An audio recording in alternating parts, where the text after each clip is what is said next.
ಮಧ್ಯಪ್ರಾಚ್ಯದಲ್ಲಿ ತೀವ್ರಗೊಂಡಿದೆ ಯುದ್ಧ ಸಂಘರ್ಷ. ಇರಾನ್ನ ಅಮೆರಿಕ ಇಸ್ರೇಲ್ ಮಿಸೈಲ್ಗಳ ಸುರಿಮಳೆ.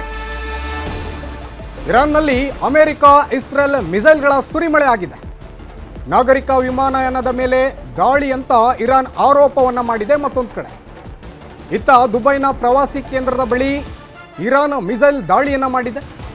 ಭಾರೀ ಪ್ರಮಾಣದ ದಾಳಿ ಮಾಡಿರೋ ಇರಾನ್ ಸೇನೆ. ಮಧ್ಯಪ್ರಾಚ್ಯದಲ್ಲಿ ತೀವ್ರಗೊಂಡಿದೆ ಯುದ್ಧ ಸಂಘರ್ಷ. ಇರಾನ್ನಲ್ಲಿ ಅಮೆರಿಕ ಇಸ್ರೇಲ್ ಮಿಸೈಲ್ಗಳ ಸುರಿಮಳೆ ಆಗಿದೆ. ನಾಗರಿಕ ವಿಮಾನಯಾನದ ಮೇಲೆ ದಾಳಿ ಅಂತ ಇರಾನ್ ಆರೋಪವನ್ನು ಮಾಡ್ತಾ ಇದೆ. ಇತ್ತ ದುಬೈನ ಪ್ರವಾಸಿ ಕೇಂದ್ರದ ಬಳಿ ಇರಾನ್ ಮಿಸೈಲ್ ದಾಳಿಯನ್ನು ಮಾಡಿದೆ. ಭಾರೀ ಪ್ರಮಾಣದ ದಾಳಿ ಮಾಡಿರೋದಾಗಿ ಸೇನೆ ಹೇಳಿರೋದು. ಮಧ್ಯಪ್ರಾಚ್ಯ ಧಗಧಗನೆ ಹೊತ್ತಿ ಉರಿಯುತ್ತಾ ಇದೆ. ಆಗಸದಲ್ಲಿ ಮಿಸೈಲ್ಗಳು ಮಿಂಚು ಗುಡುಗಿನಂತೆ ಅಬ್ಬರಿಸ್ತಾ ಇದ್ರೆ ಭೂಮಿಯಲ್ಲಿ ಬಾಂಬುಗಳು ಭೂಕಂಪನದ ಅನುಭವ ಸೃಷ್ಟಿ ಮಾಡ್ತಾ ಇವೆ. ಅಮೆರಿಕ ಹಾಗೂ ಇಸ್ರೇಲ್ ಜಂಟಿ ಸಮರಕ್ಕೆ ಇರಾನ್ನಲ್ಲಿ ಬಾಂಬು ಮಿಸೈಲ್ಗಳ ಮಾರಕ ದಾಳಿಗೆ ಬೆಂಕಿ ಸುರಿಮಳೆಯೇ ಸುರಿಯುತ್ತಾ ಇದೆ.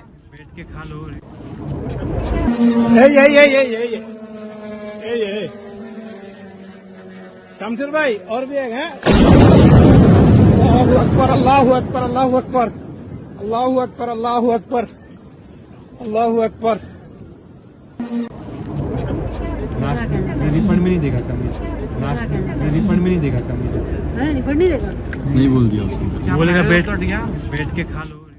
ಇನ್ನು ಈ ಬಗ್ಗೆ ಡೀಟೇಲ್ಸ್ ನೀಡ್ತಾ ಹೋಗ್ತಾರೆ ನಮ್ಮ ವೆಬ್ ಎಡಿಟರ್ ಆಗಿರುವಂತಹ ರಾಘವೇಂದ್ರ ಗುಡಿ ಲೈವ್ನಲ್ಲಿ ಜಾಯ್ನ್ ಆಗ್ತಿದ್ದಾರೆ. ರಾಘವೇಂದ್ರ ಗುಡಿ, ಇರಾನ್ ಹಾಗೂ ಇಸ್ರೇಲ್ ನಡುವಿನ ಯುದ್ಧ ದಿನೇ ದಿನೇ ಭೀಕರತೆಯನ್ನು ಪಡೆದುಕೊಳ್ತಾ ಇದೆ.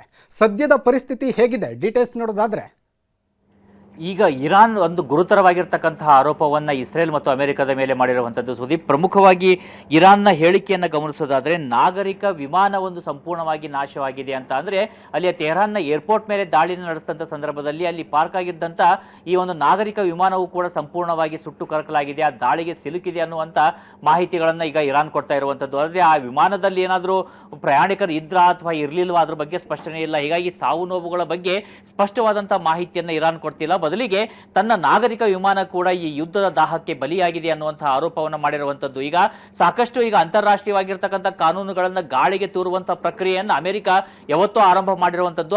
ಆ ಪ್ರಕ್ರಿಯೆಗೆ ಅನುಗುಣವಾಗಿ ಈಗ ಇಸ್ರೇಲ್ ಇರ್ಬೋದು, ಇರಾನ್ ಇರ್ಬೋದು, ಪ್ರತಿಯೊಂದು ರಾಷ್ಟ್ರಗಳು ಕೂಡ ತಮ್ಮದೇ ಆಗಿರ್ತಕ್ಕಂಥ ರೀತಿಯಲ್ಲಿ ದಾಳಿಯನ್ನು ಮಾಡ್ತಾ ಇದ್ದಾವೆ. ಸಾಮಾನ್ಯ ನಾಗರಿಕರನ್ನ ಟಾರ್ಗೆಟ್ ಮಾಡ್ತಾ ಇರುವಂತಹ ಪ್ರಕ್ರಿಯೆಗಳನ್ನ ನೋಡ್ತಾ ಇದ್ದೀವಿ. ಜೊತೆಗೆ ಮತ್ತೊಂದು ಪ್ರಮುಖವಾಗಿರ್ತಕ್ಕಂಥ ಡೆವಲಪ್ಮೆಂಟ್ ಅಂದ್ರೆ ಈಗಷ್ಟೇ ಯುನೈಟೆಡ್ ಅರಬ್ ಎಮಿರೇಟ್ಸ್ ನಲ್ಲಿ ಅತಿ ದೊಡ್ಡದಾಗಿರ್ತಕ್ಕಂಥ ಶಬ್ದ ಕೇಳಿದೆ, ಬ್ಲಾಸ್ಟ್ ಆಗಿರ್ತಕ್ಕಂಥ ಶಬ್ದ ಕೇಳಿದೆ ಅಂತ ಹೇಳಿ ಪ್ರತ್ಯಕ್ಷದರ್ಶಿಗಳು ಹೇಳ್ತಾ ಇದ್ದಾರೆ. ಈ ಬಗ್ಗೆ ಈಗ ನ್ಯೂಸ್ 18 ನಲ್ಲೂ ಕೂಡ ವರದಿಯನ್ನ ಮಾಡಿರುವಂತದ್ದು. ಅಂದ್ರೆ ಸಂಪೂರ್ಣವಾಗಿ ದಾಳಿಗೆ ಅವಶೇಷಗಳಾಗಿ ಇವತ್ತು ಪರಿವರ್ತನೆಗಳಾಗ್ತಾ ಇದ್ದಾವೆ ನಗರಗಳು. ಒಂದು ಕಡೆ ದುಬೈ ಮೇಲೆ ನಿರಂತರವಾಗಿರ್ತಕ್ಕಂಥ ದಾಳಿ ನಡೆಸಲಾಗ್ತಾ ಇದೆ. ಮತ್ತೊಂದು ಕಡೆಯಿಂದ ಸೌದಿ ಅರೇಬಿಯಾ ಇರಬಹುದು, ಲಿಬಿಯಾ ಇರಬಹುದು, ಎಲ್ಲ ರಾಷ್ಟ್ರಗಳು ಮತ್ತು ಇಸ್ರೇಲ್ ಮೇಲೆ ಕೂಡ ಇರಾನ್ನ ಮಿಸೈಲ್ಗಳು ಬಂದು ಅಪ್ಪಳಿಸ್ತಾ ಇದ್ದಾವೆ. ಸಾಕಷ್ಟು ಸಾವು ನೋವುಗಳಿಗೆ ಕಾರಣ ಆಗ್ತಾ ಇರುವಂತದ್ದು. ಆದ್ರೆ ಇಲ್ಲಿ ಒಂದು ಕುತೂಹಲಕಾರಿಯಾಗಿರ್ತಕ್ಕಂಥ ಅಂಶ ಅಂದ್ರೆ ಈಗ ಕತಾರ್ ಇರಬಹುದು, ಸೌದಿ ಇರಬಹುದು, ಅರೇಬಿಯಾ ಇರಬಹುದು, ಅಥವಾ ಈಗ UAE ಕೂಡ ಇರಬಹುದು, ಪ್ರತಿಯೊಂದು ರಾಷ್ಟ್ರಗಳು ಹೇಳ್ತಾ ಇರುವಂತದ್ದು ನಮ್ಮ ಸಾರ್ವಭೌಮತೆಗೆ ಧಕ್ಕೆ ಆಗಿದೆ, ನಾವು ಪ್ರತಿ ದಾಳಿಯನ್ನ ಇರಾನ್ ಮೇಲೆ ಮಾಡ್ತೀವಿ ಅಂತ ಹೇಳಿ. ಆದ್ರೆ ಇಲ್ಲಿಯ ತನಕ ಕೂಡ ಈ ಯಾವುದೇ ಅರಬ್ ರಾಷ್ಟ್ರಗಳು ನೇರವಾದಂತಹ ದಾಳಿಯನ್ನ ಮಾಡ್ತಾ ಇಲ್ಲ. ಇದು ನಿಜಕ್ಕೂ ಕೂಡ ಕುತೂಹಲಕ್ಕೆ ಕಾರಣವಾಗಿರುವಂತದ್ದು. ಯಾಕಂದ್ರೆ ಆಯಾ ನಗರಗಳ ಮೇಲೆ ನೇರವಾಗಿ ಇರಾನ್ ದಾಳಿ ಮಾಡ್ತಾ ಇದ್ರು, ಅವರು ಕೇವಲ ಹೇಳಿಕೆಯನ್ನ ಕೊಡ್ತಾ ಇದ್ದಾರೆ ಮತ್ತು ಈ ಮೂಲಕವಾಗಿ ಪರೋಕ್ಷವಾಗಿ ಇಸ್ರೇಲ್ ಜೊತೆ ನಿಲ್ತಾ ಇರುವಂತದ್ದು, ಜೊತೆಗೆ ಅಮೆರಿಕ ಪರವಾಗಿ ನಿಲ್ತಾ ಇರೋದನ್ನ ಈಗ ನೋಡ್ತಾ ಇದ್ದೀವಿ. ಆದ್ರೆ ದಾಳಿಯನ್ನ ಮಾಡ್ತಾ ಇಲ್ಲ. ಇದಕ್ಕೂ ಕೂಡ ಪ್ರಮುಖವಾಗಿರ್ತಕ್ಕಂಥ ಕಾರಣ ಅಂದ್ರೆ ಒಂದು ವೇಳೆ ಈ ಇಸ್ಲಾಮಿಕ್ ರಾಷ್ಟ್ರಗಳು ಏನಾದ್ರೂ ಇರಾನ್ ಮೇಲೆ ಇಸ್ರೇಲ್ ಪರವಾಗಿ ದಾಳಿಯನ್ನ ಮಾಡಿದ್ರೆ ಇವರು ಯಹೂದಿಗಳ ಪರ ನಿಂತರು ಅಂತೇಳಿ ಬ್ರ್ಯಾಂಡ್ ಆಗಬಹುದಾ? ನಾಳೆ ಇಸ್ಲಾಮಿಕ್ ರಾಷ್ಟ್ರಗಳ ಒಂದು ಅದರ ಮುಖ್ಯಸ್ಥ ಏನಿದೆ ಅದನ್ನ ಕಳೆದುಕೊಳ್ಳಬೇಕಾದಂತ ಪರಿಸ್ಥಿತಿ ನಿರ್ಮಾಣ ಆಗುತ್ತಾ ಅನ್ನುವಂತ ಪ್ರಶ್ನೆಗಳು ಕೂಡ ಈಗ ಸೌದಿ ಅರೇಬಿಯಾ ಮತ್ತು UAE ಮೇಲೆ ಮೂಡ್ತಾ ಇರಬಹುದು. ಆದ್ರೆ ದಾಳಿಗಳಂತೂ ನಿರಂತರವಾಗಿ ನಡೀತಾ ಇದ್ದಾವೆ. ಮತ್ತೊಂದು ಕಡೆಯಿಂದ ನೋಡ್ತಾ ಇದ್ರೆ ಈಗ ಇರಾನ್ ಮತ್ತೊಂದು ಆರೋಪ ಏನಂದ್ರೆ ತನ್ನ ಒಂದು ಶಾಲೆಯ ಮೇಲೆ ದಾಳಿಯಾಗಿದೆ, ಅಲ್ಲಿ 160 ವಿದ್ಯಾರ್ಥಿನಿಯರು ಬಲಿಯಾಗಿದ್ದಾರೆ ಅಂತ ಹೇಳಿ. ನಿನ್ನೆ ಕೂಡ ಹೇಳ್ತಾ ಇತ್ತು 40 ವಿದ್ಯಾರ್ಥಿನಿಯರು ಬಲಿಯಾಗಿದ್ದಾರೆ, ಈಗ ಹೇಳ್ತಾ ಇದೆ 160 ವಿದ್ಯಾರ್ಥಿನಿಯರು ಬಲಿಯಾಗಿದ್ದಾರೆ ಅಂತ ಹೇಳಿ. ಈಗ ಪದೇ ಪದೇ ವಿದ್ಯಾರ್ಥಿನಿಯರೇ ಬಲಿಯಾಗಿದ್ದಾರೆ ಅಂತ ಹೇಳಿ ಇರಾನ್ ಹೇಳ್ತಾ ಇರುವಂತದ್ದು ಕೂಡ ಪ್ರಶ್ನೆಗೆ ಕಾರಣವಾಗ್ತಾ ಇದೆ. ಯಾಕಂದ್ರೆ ಈಗ ಅಮೆರಿಕ ಇರಬಹುದು, ಇಸ್ರೇಲ್ ಇರಬಹುದು, ಇರಾನ್ ಅಣುಬಾಂಬನ್ನು ತಯಾರು ಮಾಡ್ತಾ ಇದೆ ಅನ್ನುವಂತ ಆರೋಪದ ಜೊತೆಗೆ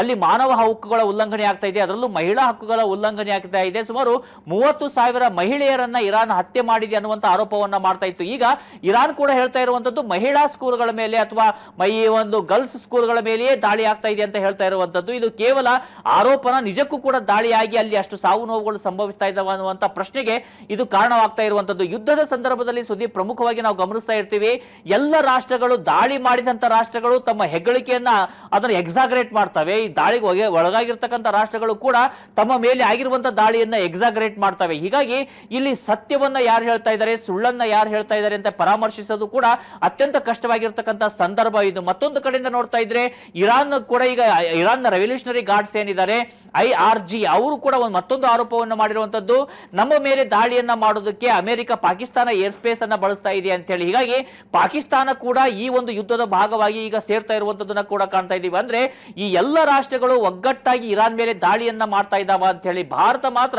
ಯಾವುದೇ ದೇಶದ ಪರವಾಗಿ ನೇರವಾಗಿ ನಿಲ್ಲದೆ ಇದ್ರು ಕೂಡ ಇಲ್ಲಿ ಶಾಂತಿ ನೆಲೆಸಬೇಕು ಅಂತ ಹೇಳ್ತಾ ಇದೆಯೇ ಹೊರತು ಜೊತೆಗೆ ಇರಾನ್ ಮೇಲೆ ನಡೆದಿರ್ತಕ್ಕಂಥ ದಾಳಿ ಬಗ್ಗೆ ಹೆಚ್ಚಾಗಿ ಮಾತನಾಡ್ತಿಲ್ಲ. ಬದಲಾಗಿ UAE ಇರ್ಬೋದು ಅಥವಾ ಈ ಒಂದು ಸೌದಿ ಅರೇಬಿಯಾ ಇರ್ಬೋದು, ಅಲ್ಲಿ ನಡೆದಿರ್ತಕ್ಕಂಥ ದಾಳಿಗಳನ್ನ ಖಂಡಿಸ್ತಾ ಇದೆ. ಅಂದ್ರೆ ಎಲ್ಲ ರಾಷ್ಟ್ರಗಳು ಕೂಡ ಇರಾನ್ ಮಾಡದಂತ ಒಂದು ಪಾಪ ಏನಿದೆ, ಅಲ್ಲಿ ಖಮೇನಿ ಮಾಡಿರುವಂತ ಪಾಪ ಏನಿದೆ ಅದಕ್ಕೆ ಪ್ರಾಯಶ್ಚಿತ್ತವನ್ನ ಇವತ್ತು ಇರಾನ್ ಪಡ್ತಾ ಇದೆಯಾ ಅಂತ ಪ್ರಶ್ನೆಗಳು ಮೂಡ್ತಾ ಇದ್ದಾವೆ. ಭಾರತ ಕೂಡ ಏನಂದ್ರೆ ಅದು ಕಾರ್ಗಿಲ್ ಯುದ್ಧ ಇರ್ಬೋದು ಅಥವಾ ಭಾರತದ ಮೇಲೆ ಈ ಪಾಕಿಸ್ತಾನಿ ಪ್ರೇರಿತ ಉಗ್ರರು 2008ರ ಸಂದರ್ಭದಲ್ಲಿ ನಡೆಸಿದಂತ ದಾಳಿ ಇರ್ಬೋದು, ಆರ್ಟಿಕಲ್ 370 ತೆಗೆದಂತ ಸಂದರ್ಭ ಇರೋದು, ಪ್ರತಿ ಬಾರಿ ಕೂಡ ಭಾರತವನ್ನೇ ಟಾರ್ಗೆಟ್ ಮಾಡ್ತಾ ಖಮೇನಿ ಬರ್ತಾ ಇದ್ರು, ಭಾರತದ ವಿರುದ್ಧ ಹೇಳಿಕೆಯನ್ನ ಕೊಡ್ತಾ ಇದ್ರು.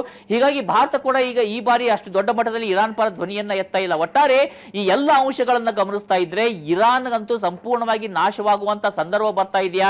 ಯಾಕಂದ್ರೆ ಅಮೆರಿಕ ಅಧ್ಯಕ್ಷರಾಗಿರ್ತಕ್ಕಂಥ ಡೊನಾಲ್ಡ್ ಟ್ರಂಪ್ ಇವತ್ತು ಒಂದು ಹೇಳಿಕೆಯನ್ನ ಕೊಟ್ಟಿದ್ದಾರೆ, ಈ ಒಂದು ಯುದ್ಧದಲ್ಲಿ ನಮ್ಮನ್ನ ಇಸ್ರೇಲ್ ಎಳೆದಿಲ್ಲ, ಬದಲಾಗಿ ನಾವೇ ಧುಮುಕಿದ್ದೀವಿ. ಯಾಕಂದ್ರೆ ಇರಾನ್ಗೆ ಒಬ್ಬ ಮಾಡರೇಟ್ ಆಗಿರ್ತಕ್ಕಂಥ ಸರ್ವಾಧಿಕಾರಿ ಅಥವಾ ಅಧ್ಯಕ್ಷನ ಅವಶ್ಯಕತೆ ಇದೆ, ಅದನ್ನ ಪೂರೈಕೆ ಮಾಡೋದಕ್ಕೆ ನಾವು ಮುಂದಾಗ್ತಾ ಇದೀವಿ ಅಂತ ಹೇಳಿಕೆಯನ್ನ ಕೊಡ್ತಾ ಇದ್ದಾರೆ. ಹೀಗಾಗಿ ಈ ಯುದ್ಧದ ವ್ಯಾಪ್ತಿ ಮತ್ತಷ್ಟು ಹಿಗ್ಗೋದ್ರಲ್ಲಿ ಯಾವುದೇ ರೀತಿಯಾಗಿರ್ತಕ್ಕಂಥ ಸಂಶಯ ಕಾಣ್ತಾ ಇಲ್ಲ. ಜೊತೆಗೆ ಯುದ್ಧ ತಕ್ಷಣದ ನಿಲ್ಲುವಂತ ಒಂದು ಸ್ಥಿತಿ ಕೂಡ ಎಲ್ಲೂ ಕೂಡ ನಿರ್ಮಾಣ ಆಗ್ತಾ ಇಲ್ಲ ಸುದೀಪ್.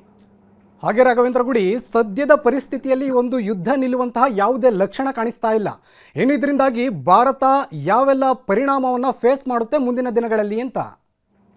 ಭಾರತಕ್ಕೆ ನೇರವಾದಂತ ಯಾವುದೇ ಒಂದು ಹಾನಿಯನ್ನ ಇರಾನ್ ಮಾಡುತ್ತೆ ಅಥವಾ ಬೇರೆ ರಾಷ್ಟ್ರಗಳು ಮಾಡ್ತೇವೆ ಅಂತ ಹೇಳೋದಕ್ಕೆ ಸಾಧ್ಯ ಆಗೋದಿಲ್ಲ. ಆದ್ರೆ ಈ ಹರ್ಮೂಸ್ ಜಲಸಂಧಿಯನ್ನ ಬಂದ್ ಮಾಡಿರೋದ್ರಿಂದಾಗಿ ಇರಾನ್ ಏನಿದೆ ಅಲ್ಲಿಂದ ಬರುವಂತ ಹಡಗುಗಳು ಬಹುತೇಕವಾಗಿ ಈಗ ಭಾರತಕ್ಕೂ ಕೂಡ ಅಲ್ಲಿಂದನೇ ತೈಲ ಬರಬೇಕಾಗಿತ್ತು, ಅದು ಕೂಡ ಈಗ ಸರಬರಾಜು ಆಗೋದು ಕಷ್ಟ ಆಗುತ್ತೆ. ಇನ್ಫ್ಯಾಕ್ಟ್ ಇವತ್ತು ಭಾರತ ಸರ್ಕಾರ ಒಂದು ಪ್ರಮುಖವಾಗಿರ್ತಕ್ಕಂಥ ನಿರ್ಧಾರವನ್ನ ತೆಗೆದುಕೊಂಡಿದೆ. ಸಾಕಷ್ಟು ಮಿನಿಸ್ಟರ್ಗಳ ಒಂದು ಎಕ್ಸ್ಪರ್ಟ್ ಕಮಿಟಿಯನ್ನ ನೇಮಕ ಮಾಡಿ ಸರಾಗವಾಗಿ ಅಗತ್ಯ ವಸ್ತುಗಳು ಸರಬರಾಜು ಭಾರತಕ್ಕೆ ಆಗಬೇಕು, ಭಾರತದಿಂದ ಅಗತ್ಯ ವಸ್ತುಗಳು ಸರಾಗವಾಗಿ ರಫ್ತು ಆಗೋದಕ್ಕೆ ಏನೆಲ್ಲ ವ್ಯವಸ್ಥೆಗಳು ಬೇಕು ಆ ರೀತಿಯಾಗಿರ್ತಕ್ಕಂಥ ವ್ಯವಸ್ಥೆ ಮಾಡ್ಕೊಳ್ಳೋದಕ್ಕೆ ಇವತ್ತು ಭಾರತ ಮುಂದಾಗ್ತಾ ಇದೆ. ಇವತ್ತು ಭಾರತದಲ್ಲೂ ಕೂಡ ಸಾಕಷ್ಟು ಸಮಯಕ್ಕೆ ಅನುಗುಣವಾಗಿ ಬೇಕಾಗಿರ್ತಕ್ಕಂಥ ತೈಲವನ್ನ ಇವತ್ತು ಶೇಖರಣೆ ಮಾಡಿ ಇಟ್ಟುಕೊಳ್ಳಲಾಗಿದೆ.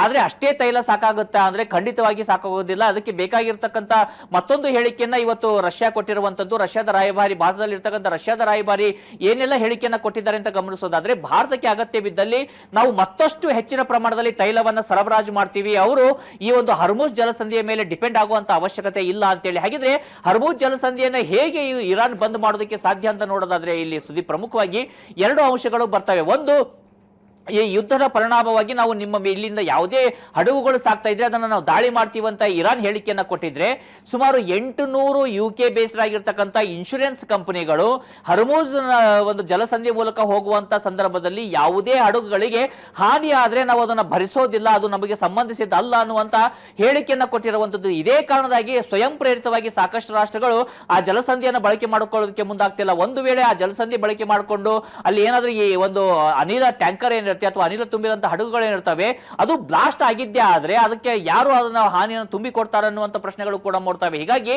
ಈ ಒಂದು ಇದರ ಪರೋಕ್ಷ ಪರಿಣಾಮವನ್ನ ಕೇವಲ ಭಾರತ ಮಾತ್ರ ಅಲ್ಲ, ಸಾಕಷ್ಟು ರಾಷ್ಟ್ರಗಳು ಕೂಡ ಅನುಭವಿಸುವಂತ ಸಾಧ್ಯತೆ ಇರುತ್ತೆ. ಅದೇ ಕಾರಣದಿಂದಾಗಿ ಈಗ ಅಮೆರಿಕ ಇರ್ಬೋದು ಅಥವಾ ಇಸ್ರೇಲ್ ಇರ್ಬೋದು, ಅವರ ಈ ಒಂದು ಇರಾನ್ನ ನೌಕಾಸೇನೆಯನ್ನ ಕೂಡ ಈಗ ಟಾರ್ಗೆಟ್ ಮಾಡ್ತಾ ಇರುವಂತದ್ದು. ಸಾಕಷ್ಟು ಹಡಗುಗಳನ್ನ ಮುಳುಗಿಸಲಾಗಿದೆ, ಸಾಕಷ್ಟು ಅಲ್ಲಿ ಆ ಅವರ ನೌಕಾಸೇನೆ ಬಲ ಏನಿತ್ತು ಅದನ್ನು ಕುಗ್ಗಿಸುವಂತ ಮತ್ತು ಅಲ್ಲಿರುವಂತ ಲೀಡರ್ಶಿಪ್ ಅನ್ನ ತೆಗೆದು ಹಾಕುವಂತ ಪ್ರಯತ್ನಕ್ಕೆ ಅಮೆರಿಕ ಮುಂದಾಗಿದೆ. ಅದಕ್ಕೆ ಸಂಬಂಧಪಟ್ಟ ಹಾಗೆ ಕೂಡ ಈಗ 9ಕ್ಕೂ ಅಧಿಕ ಹಡಗುಗಳನ್ನ ಮುಳುಗಿಸೋದ್ರ ಬಗ್ಗೆ ಅಮೆರಿಕದ ಅಧ್ಯಕ್ಷರೇ ಅಧಿಕೃತವಾದಂತಹ ಮಾಹಿತಿಯನ್ನ ನಿನ್ನೆ ಕೊಟ್ಟಿದ್ರು. ಹೀಗಾಗಿ ಈ ಒಂದು ಯುದ್ಧದ ಪರಿಣಾಮ, ಅದರ ಒಂದು ಸ್ಪಿಲ್ ಓವರ್ ಅಂತ ನಾವೇನ್ ಹೇಳ್ತೀವಿ, ಅದು ಸಾಕಷ್ಟು ರಾಷ್ಟ್ರಗಳ ಮೇಲೆ ಬಂದರೂ ನೇರವಾದಂತಹ ಪರಿಣಾಮ ಭಾರತದ ಮೇಲೆ ಬರೋದಿಲ್ಲ. ಬದಲಾಗಿ ಅಲ್ಲಿ ಶಾಂತಿ ನೆಲೆಸಿದಂತೂ ಇಡೀ ವಿಶ್ವಕ್ಕೆ ಒಂದು ರೀತಿಯಿಂದ ನಿಟ್ಟುಸಿರು ಬಿಡುವಂತ ಸಂದರ್ಭ ಎದುರಾಗುತ್ತೆ ಸುದೀಪ್. ಹಾಗೆ ಸಂಪರ್ಕದಲ್ಲಿರಿ ರಾಘವೇಂದ್ರ ಗುಡಿ. ಇರಾನ್ ವಿರುದ್ಧ ಮತ್ತೆ ಗರ್ಜಿಸಿದ್ದಾರೆ ಡೊನಾಲ್ಡ್ ಟ್ರಂಪ್. ನಾವು ಈ ಹುಚ್ಚರೊಂದಿಗೆ ಮಾತುಕತೆಯನ್ನ ನಡೆಸ್ತಾ ಇದ್ವಿ, ನಾವು ದಾಳಿ ಮಾಡದೇ ಇದ್ದಿದ್ರೆ ಅವರೇ ಮಾಡ್ತಾ ಇದ್ರು ಅಂತ ಟ್ರಂಪ್ ಹೇಳಿರೋದು. ಅವರು ತಟಸ್ಥ ದೇಶಗಳನ್ನ ಹೊಡೆಯುತ್ತಿದ್ದಾರೆ. ಯಾವುದೇ ಕಾರಣಕ್ಕೂ ಯುದ್ಧ ನಿಲ್ಲಿಸಲ್ಲ ಎಂದು ಟ್ರಂಪ್ ಹೇಳಿಕೆಯನ್ನ ಕೊಟ್ಟಿದ್ದಾರೆ. ಇರಾನ್ ವಿರುದ್ಧ ಮತ್ತೆ ಗರ್ಜಿಸಿದ್ದಾರೆ ಡೊನಾಲ್ಡ್ ಟ್ರಂಪ್. ನಾವು ಈ ಹುಚ್ಚರೊಂದಿಗೆ ಮಾತುಕತೆಯನ್ನ ಮಾಡ್ತಾ ಇದ್ದು, ನಾವು ದಾಳಿ ಮಾಡದೇ ಇದ್ದಿದ್ರೆ ಅವರೇ ನಮ್ಮ ಮೇಲೆ ದಾಳಿಯನ್ನ ಮಾಡ್ತಾ ಇದ್ರು. ಅವರು ತಟಸ್ಥ ದೇಶಗಳನ್ನ ಹೊಡೆಯುತ್ತಿದ್ದಾರೆ. ಯಾವುದೇ ಕಾರಣಕ್ಕೂ ಯುದ್ಧವನ್ನ ನಿಲ್ಲಿಸಲ್ಲ ಎಂಬ ಮಾತನ್ನ ಹೇಳಿದ್ದಾರೆ ಡೊನಾಲ್ಡ್ ಟ್ರಂಪ್.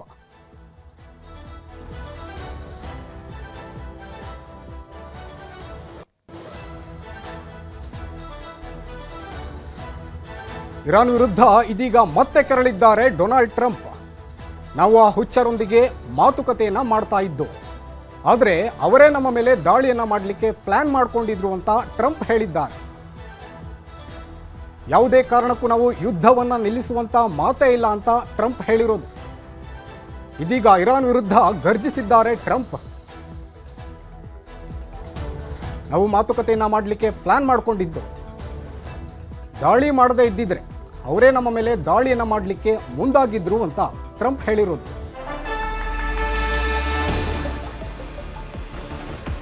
ಸ್ಪೇನ್ ಜೊತೆಗಿನ ಎಲ್ಲ ವ್ಯಾಪಾರ ಸ್ಥಗಿತ ಮಾಡಲಾಗಿದೆ. ಯುದ್ಧಕ್ಕೆ ಕೈ ಜೋಡಿಸದಿದ್ದಕ್ಕೆ ಕಠಿಣ ಕ್ರಮ. ಸ್ಪೇನ್ ಜೊತೆ ನಮಗೆ ಯಾವುದೇ ಸಂಬಂಧವಿಲ್ಲ ಅಂತ ಟ್ರಂಪ್ ಹೇಳಿದ್ದಾರೆ.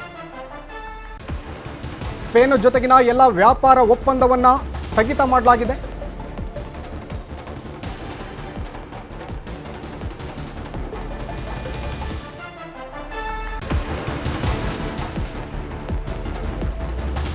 ಇನ್ನು ಡೀಟೇಲ್ಸ್ ನೀಡ್ತಾರೆ ನಮ್ಮ ಪ್ರತಿನಿಧಿ ರಾಘವೇಂದ್ರ ಗುಡಿ.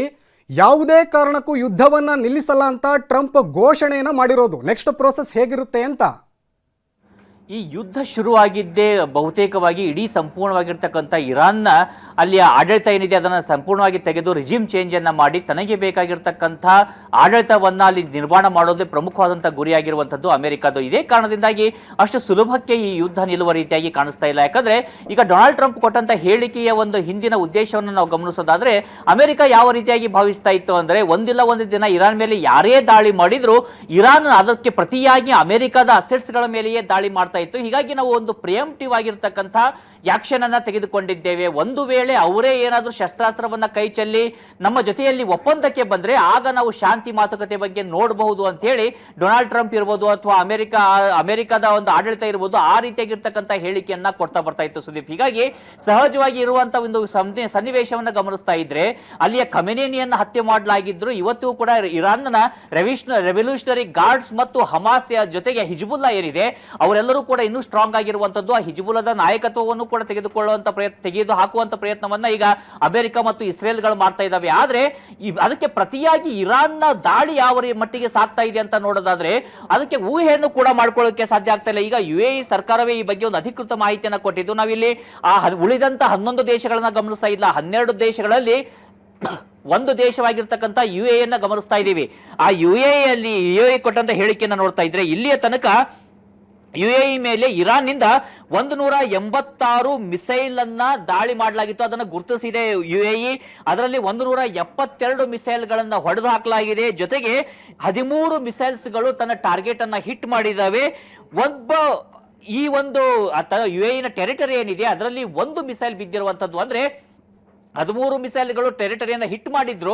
ಅದರಲ್ಲಿ ಒಂದು ಅತಿ ದೊಡ್ಡದಾಗಿರ್ತಕ್ಕಂಥ ಇಂಪ್ಯಾಕ್ಟ್ ಆಗಿದೆ. ಅದೇ ರೀತಿಯಾಗಿ ಕ್ರೂಸ್ ಮಿಸೈಲ್ಸ್ಗಳು ಇರಾನ್ UAE ಒಂದರ ಮೇಲೆ 8 ಕ್ರೂಸ್ ಮಿಸೈಲ್ಗಳನ್ನ ದಾಳಿ ಮಾಡಿದ್ದು. ಆ 8ಅನ್ನು ಕೂಡ ಡಿಟೆಕ್ಟ್ ಮಾಡಲಾಗಿದೆ. ಅದೇ ರೀತಿಯಾಗಿ UAE ಅಂದ್ರೆ ಅನ್ಮ್ಯಾನ್ಡ್ ವೆಹಿಕಲ್ಸ್ ಏನಿದಾವೆ ಅವುಗಳನ್ನ ಗಮನಿಸ್ತಾ ಇದ್ರೆ 812 UAEಗಳನ್ನ ಒಂದು ಡಿಟೆಕ್ಟ್ ಮಾಡಲಾಗಿದೆ. ಅದರಲ್ಲಿ 755 ಇಂಟರ್ಸೆಪ್ಟ್ ಮಾಡಲಾಗಿದ್ರೆ 57 ಈ ಅನ್ಮ್ಯಾನ್ಡ್ ಏರಿಯಲ್ ವೆಹಿಕಲ್ಸ್ ಗಳೇನಿದಾವೆ ಅದು ತನ್ನ ಟಾರ್ಗೆಟ್ ಅನ್ನ ಹಿಟ್ ಮಾಡಿದೆ. ಅದರ ಹಾನಿಯನ್ನ ನಾವು ಗಮನಿಸ್ತಾ ಇದ್ದೀವಿ. ಅಂದ್ರೆ ಕೇವಲ ಒಂದು ದೇಶದ ಮೇಲೆ ಇಷ್ಟು ದಾಳಿಯನ್ನ ಮಾಡಿರುವಂತಹ ಇರಾನ್ ಇನ್ನು ಉಳಿದ 11 ದೇಶಗಳು, ಅದರಲ್ಲಿ ಸೌದಿ ಅರೇಬಿಯಾ ಇದೆ, ಲೆಬನಾನ್ ಇದೆ, ಅದೇ ರೀತಿಯಾಗಿ ಇರಾಕ್ ಇದೆ, ಇನ್ನು ಇಸ್ರೇಲ್ ಇದೆ, ಈಜಿಪ್ಟ್ ಇದೆ. ಈ ಎಲ್ಲ ರಾಷ್ಟ್ರಗಳ ಪರಿಸ್ಥಿತಿ ಏನಾಗಿರ್ಬೋದು ಅಂತ ಇಲ್ಲಿ ಊಹೆಯನ್ನ ಮಾಡ್ಕೊಳ್ಬಹುದು. ಅಂದ್ರೆ ಅಷ್ಟು ದೊಡ್ಡ ಮಟ್ಟದಲ್ಲಿ ಅದು ದಾಳಿ ನಡೆಸ್ತಾ ಇರೋದು. ಮುಂಚೆ ಅದು ಕೇವಲ ಅಮೆರಿಕದ ಅಸೆಟ್ಸ್ ಗಳನ್ನ ಟಾರ್ಗೆಟ್ ಮಾಡ್ತಾ ಇದ್ರೆ ಈಗ ಕಳೆದ 2 ದಿನಗಳಿಂದ ನಾಗರಿಕರನ್ನ ಟಾರ್ಗೆಟ್ ಮಾಡ್ತಾ ಇದೆ. ಅಲ್ಲಿರ್ತಕ್ಕಂಥ ಈ ಒಂದು ನಾಗರಿಕ ಸೌಕರ್ಯಗಳೇನಿರ್ತವೆ ಅವುಗಳನ್ನ ಟಾರ್ಗೆಟ್ ಮಾಡ್ತಿದೆ. ಜೊತೆಗೆ ಇನ್ನು ಈ ಒಂದು ಸಂದರ್ಭದಲ್ಲಿ ಸ್ಪೇನ್ ಕೂಡ ಈಗ ಟ್ರಂಪ್ ಕೆಂಗಣಿಗೆ ಗುರಿಯಾಗಿರುವಂತದ್ದು, ತನಗೆ ಸಹಾಯವನ್ನ ಮಾಡ್ತಿಲ್ಲ ಅಂತೇಳಿ ಅದರ ಮೇಲೆ ಕೂಡ ನಿರ್ಬಂಧ ಹಾಕೋದಕ್ಕೆ ಟ್ರಂಪ್ ಮುಂದಾಗಿದ್ದಾರೆ. ಅಂದ್ರೆ either you are with us or you are against us ಅನ್ನುವಂತ ಒಂದು ಪಾಲಿಸಿಯನ್ನ ಈಗ ಟ್ರಂಪ್ ಪಾಲನೆ ಮಾಡ್ತಾ ಇರುವಂತದ್ದು. ಹೀಗಾಗಿ ಯುದ್ಧ ನಿಲ್ಲುವಂತ ಲಕ್ಷಣಗಳಂತೂ ಕಾಣಿಸ್ತಾ ಇಲ್ಲ ಸುದೀಪ್. ಧನ್ಯವಾದ ರಾಘವೇಂದ್ರ ಗುಡಿ ಡೀಟೇಲ್ಸ್ಗೆ.